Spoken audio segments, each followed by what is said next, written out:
Third যে point যেটা খুবই ইম্পর্টেন্ট সেটা হলো আমাদের লাইফস্টাইল। এখনকার লাইফস্টাইল ওরকম হয়ে যাচ্ছে, most of people are enjoying the sedentary lifestyle.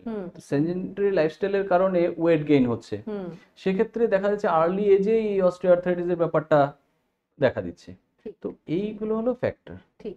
আচ্ছা, আমরা আরো একটা বিষয় যেটা জানতে চাইবো, এটা ট্রিটমেন্টের ক্ষেত্রে, সেটা হচ্ছে আমরা দেখেছি অস্টিও আর্থ্রাইটিস হলো এবং যেটা একদম অ্যাডভান্স স্টেজ গিয়ে নি রিপ্লেসমেন্ট হলো, এটা ছাড়া কি আর কোনো ট্রিটমেন্ট আছে? হ্যাঁ, ডেফিনেটলি। সেটা অস্টিওআর্থ্রাইটিসের ট্রিটমেন্টটা অলওয়েজ ডিপেন্ড করে যে কি স্টেজ অফ আর্থ্রাইটিস আছে।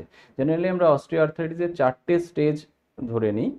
এর মধ্যে ফার্স্ট দুটো স্টেজ হলো ইনিশিয়াল ফেজ, যেগুলোতে নাকি জেনারেলি মেডিকেল ম্যানেজমেন্ট, ওষুধপত্র, এক্সারসাইজ, লাইফস্টাইল মডিফিকেশন, এই জিনিসগুলো ফলো করেই মোটামুটি ম্যানেজ হয়ে যায়। থার্ড স্টেজটা একটু অ্যাডভান্স আর্থ্রাইটিস, সেক্ষেত্রেও মোস্ট অফ দ্য পেশেন্টের ক্ষেত্রে এই 3টে জিনিস ফলো করলেই ম্যানেজ হয়ে যায়।